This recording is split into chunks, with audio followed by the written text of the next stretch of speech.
Robert Frost. It is one of the best popular poem composed by Robert Frost. First of all, we'll have the introduction of the poem.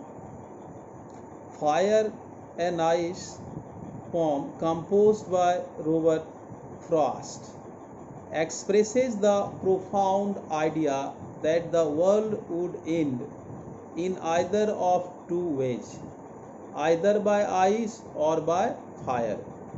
Both the components are compared with self-destructing human emotions, hatred and desire.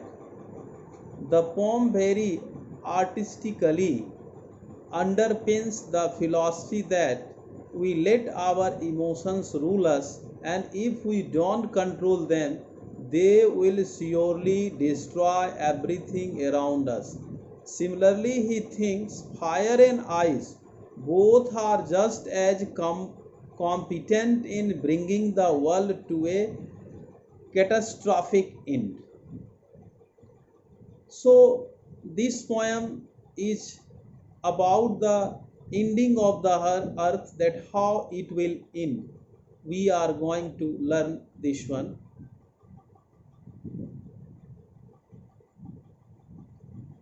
Now we come to the poem. Fire and Ice explanation. Some say the world will end in fire, some say in ice. From what I have tasted of desire, I hold those who favor fire. This is the first four line. Some say the world will end in fire, some say in ice. From what I have tasted, who favor fire. From what I have tasted of desire, I hold with those who favor fire. Desire means a strong feeling of wanting to have something or wishing for something to happen. Favor means approval, support. First of all, I would like to explain in English. Thereafter, I will do Hindi also. The poem expresses the profound idea that world would end in either of two ways, either by ice or fire.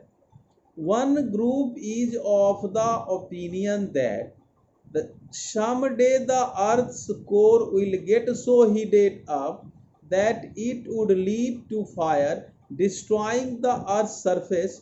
On the other hand, the second group says that if the temperature goes down to an extent and that makes life on earth impossible, it would have the same catastrophic effect. The poet then compares fire and ice with the destructive features of human emotions, desire and hatred. He says that from what he is aware about fiery desire, he would favor the ones who say that it would be fire.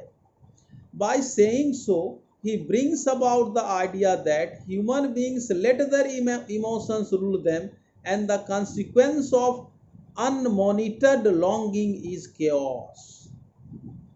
इस poem में कवि ने दो बात की अपनी परिकल्पना की है कि यह दुनिया दो ही चीज से खत्म होगी, या तो आग लगेगी, दुनिया खत्म हो जाएगी, या धरती का टेम्परेचर इतना कम हो जाएगा, इतनी बर्फवाली होगी कि सब उसी में बर्फ के अंदर जल जाएगा और खत्म हो जाएगा। इस दो बातों को उन्होंने दो चीज से कंपेयर किया है, ह्यूमन इमोशंस के दो चीज से, कि दीज आर डिस्ट्रक्टिव, ये विध्वंसक हैं, डिजायर और हैट्रेड। अधिक चाह में हम अत्यधिक गलत करते जा रहे हैं, लॉन्गिंग की आख्या है, हम दूसरे से घृणा करते हैं। और समस्या यही नहीं रहती है, आज हम लॉकडाउन फेस कर रहे हैं, खबर आती है कि नेचर में हीलिंग हो रही है, ये अच्छी खबर है, सब कुछ बंद है, गंगा की भी सफाई हो रही है, ओजोन लेयर में भी सुधार हो रहा है, स्वस्थ हवा भी आ रही है, but men are dying, suffer हो रहे हैं कोरोना वायरस के कारण।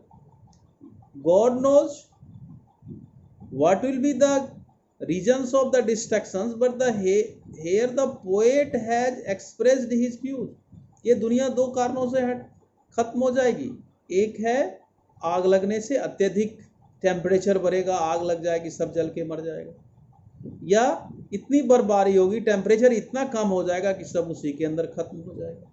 Now we are coming to the next stanza. But if it had to perish twice, I think I know enough of it to say that for destruction ice is also great and would suffice. Again I repeat the stanza. But if it had to perish twice, perish means die, I think I know enough of it to say that for destruction ice is also great and would suffice. Suffice means sufficient. Then why not waiving of the first opinion of fire? The poet considers if the world has to expire 2 times, ice would be equally competent in ending it. He brings about a contrast between ice and hatred. The human capability of insensitivity and hatred has the potential for inner distractions. Note down. The human capability of insensitivity and hatred has the potential for inner distractions. Though slow and steady, it has the same effect that desire has on us. So if given an option between fire and ice, ice would be just as good as fire to destroy the world. इस stanza में उन्होंने बताया है, describe किया है कि अगर इस दुनिया को ख़त्म होने में 2 बार ख़त्म होता है तो आइस भी इसका एक ऑप्शन होगा। उन्होंने एक कंट्रास्ट लाया है आइस और हैट्रेड के बीच में, कि आदमी में जो कैपेबिलिटी ऑफ इनसेंसिटिविटी है और संवेदनशीलता है, जो घृणा की भावना है, यही सबसे बड़ा इनर डिस्ट्रक्शंस का कारण होगा। लेकिन धीरे धीरे इसका इफेक्ट हमारे डिजायर पर पड़ता है, हमारी डिजायर भी वैसी बनती चली जाती है।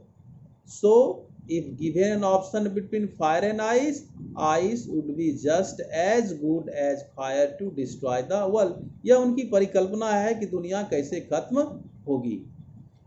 So my dear children, this is only 8 lines poem. Here some of the rhyming schemes, literary device would like to explain here. Number 1, rhyming scheme is here: AB, ABC and BCB. AB, ABC, BCB. Assonance has been applied here. It is a repetition of the vowel sounds in same line. The repetition is a different place in different words. Example, the long sound of O in I hold those who favor fire. You see, I hold with those who favor fire. Here, O sound is repeating. Hold O and those O. Alliteration. Alliteration is the repetition of a consonant sound at the start of 2 or more closely placed words. Example, you see, the sound of F in favor and W in world. This is your alliteration. Imagery. Imagery is used to make readers perceive things involving their 5 senses.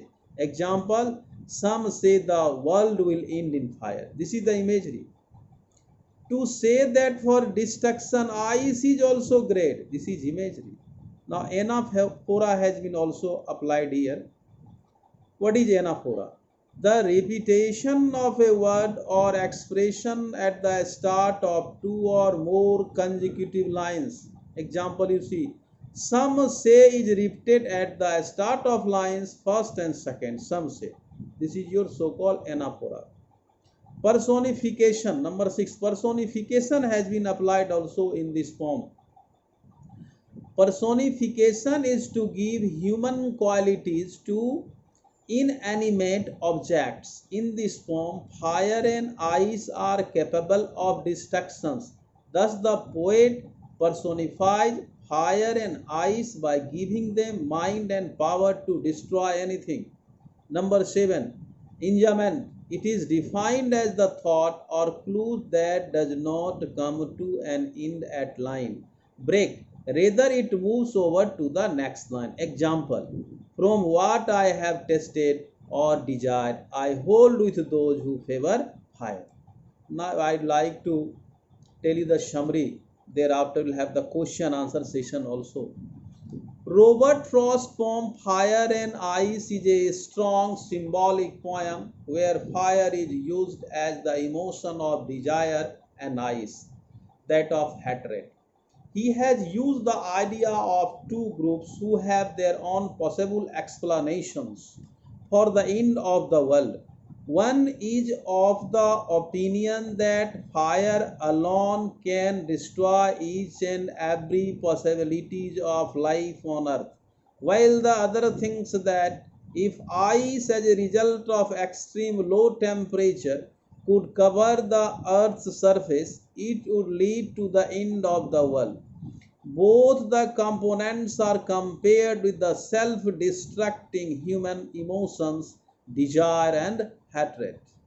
The poet is originally of the opinion that he has been very closely associated with the fiery desires and considers it capable of bringing human beings on the verge of destructions. Thus, he considers fire a more competent for destruction, but then he thinks that icy hatred is just as capable of ruining humans, though slowly and steadily. Therefore, if earth was to end twice, ice would be just as good as fire. If fire would lead to rapid destruction, ice would lead to silent damage. Similarly, if fire is pure passion, ice is pure reason.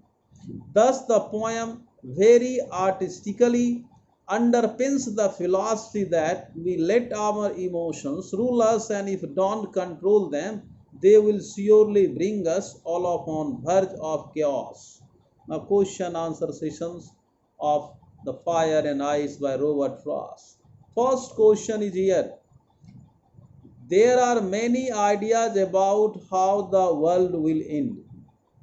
Do you think the world will end someday? You ever thought what would happen if the sun got so hot that it burst or grew colder and colder? Answer. Unfortunately, the world is going to end one day and there is nothing we can do about it. There are many ideas as to how it will end, but one can't say surely. The reason that life exists only on earth is that circumstances and temperature is apt to make it possible. If the sun gets so hot one day that it is at the verge of bursting, it would lead to rapid destruction as there would be fire everywhere. Conversely, if it grows colder and colder, there will be ice everywhere on earth, and life in my form would not be able to sustain at such low temperatures. This is all about the answer of the first question. Second question. For Frost, what do fire and ice stands for? Here are some ideas. Greed, avarice, A-V-A-R-I-C, avarice, cruelty, lust, conflict, fury, F-U-R-Y, intolerance, rigidity, insensitivity, coldness, indifference, and hatred. These are your what? For Frost, fire and ice stands for. These are the words. Now next question is, what is the rhyme scheme of the poem is?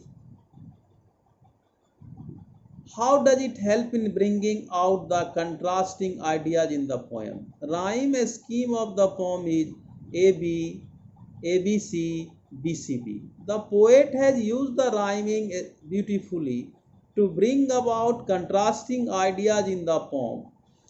He has used the ideas of two groups who believe that the world would come to a catastrophic end either as a result of fire or ice. Simultaneously, he portrays these two essential components as features of destructive human emotions. Desire and hatred, just like fiery desires and icy hatred, can cause damage to an individual in an irreparable manner. Fire and ice can lead the world at the verge of chaos and thus apocalypse.